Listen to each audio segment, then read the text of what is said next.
Imagine a life where your authenticity becomes your superpower, where you stand tall and unapologetically yourself. Sounds liberating, right? But here's the real question. What's stopping you? Let's cut through the noise. In a world that's constantly trying to shape, mold, and dictate who we should be, we're here to discuss something revolutionary. Being unapologetically yourself. You might think it's easy to say but hard to do, and you're right. It's challenging, but so is living a life behind masks, constantly seeking approval, or dimming your light to make others comfortable. Think about how much energy you waste every day trying to fit in and meet others' expectations.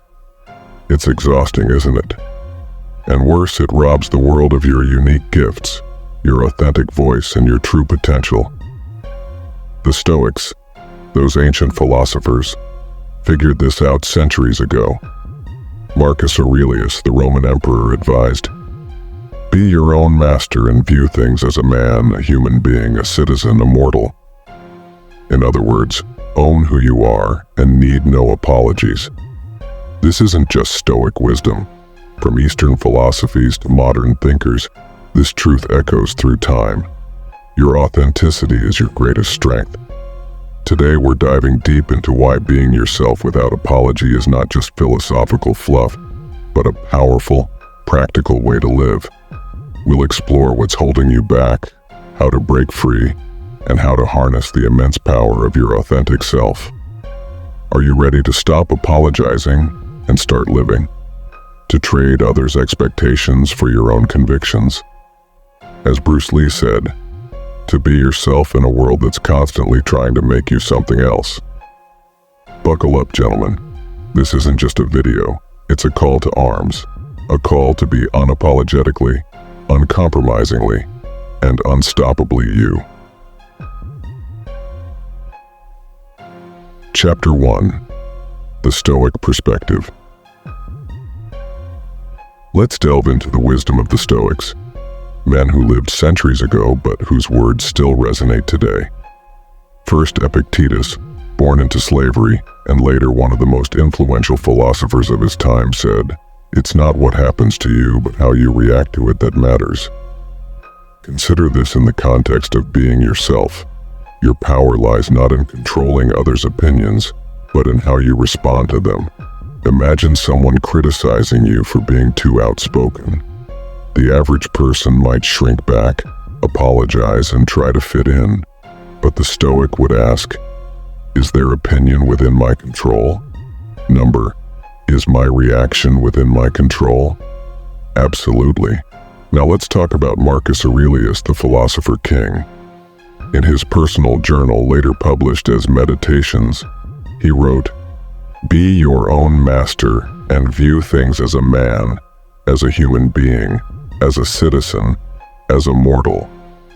He's emphasizing perspective. You're not just a cog in the machine. You're a unique individual with thoughts, feelings, and purpose. Marcus goes further. You have power over your mind, not outside events. Realize this, and you will find strength.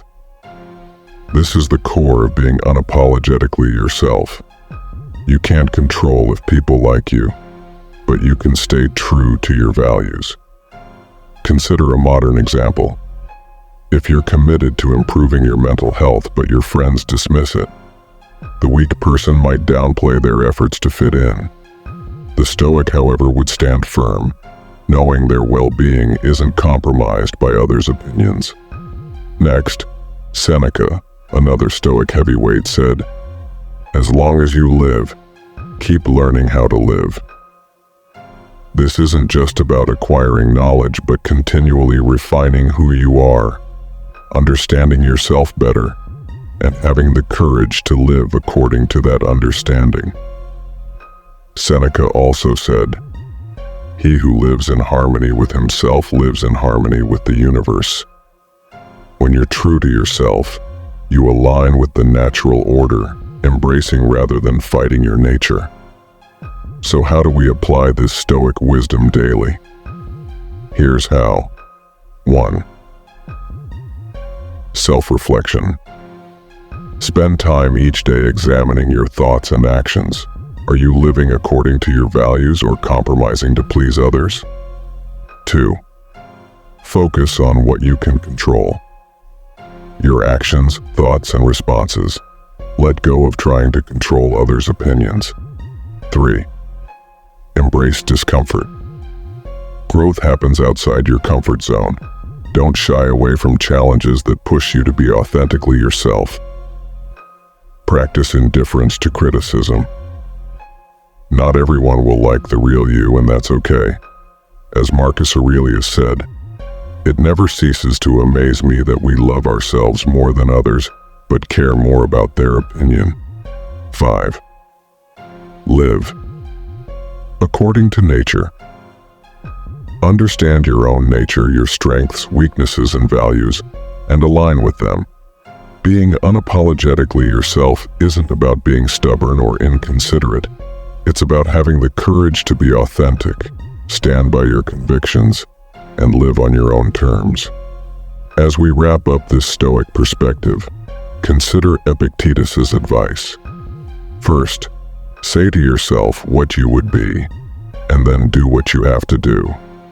Define who you are and who you want to be, and then have the courage to live it out unapologetically. Chapter 2. Eastern Philosophy Insights. Let's shift our focus to the East, where ancient wisdom echoes the Stoic call for authenticity. Confucius in China taught that practicing 5 virtues under all circumstances constitutes perfect virtue: gravity, generosity of soul, sincerity, earnestness, and kindness. Notice sincerity on that list. Confucius saw being true to oneself as a cornerstone of virtue. He further stated, "To know what you know and what you do not know, that is true knowledge." This speaks directly to self-awareness, a crucial element of being unapologetically yourself. You can't be authentic if you don't truly know yourself.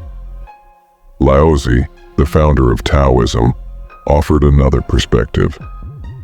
When you are content to be simply yourself and don't compare or compete, everyone will respect you. This aligns perfectly with our theme: stop comparing, stop competing, just be you. In Japan, Zen Buddhism teaches mindfulness and presence. The concept of shoshin, or beginner's mind, encourages approaching life with openness and without preconceptions. This relates to being unapologetically yourself by dropping masks and pretenses and being present as who you are. The Bushido Samurai Code emphasizes makoto, or sincerity, teaching that true strength comes from authenticity, not pretense or deceit. These Eastern philosophies, like Stoicism, point to the same truth.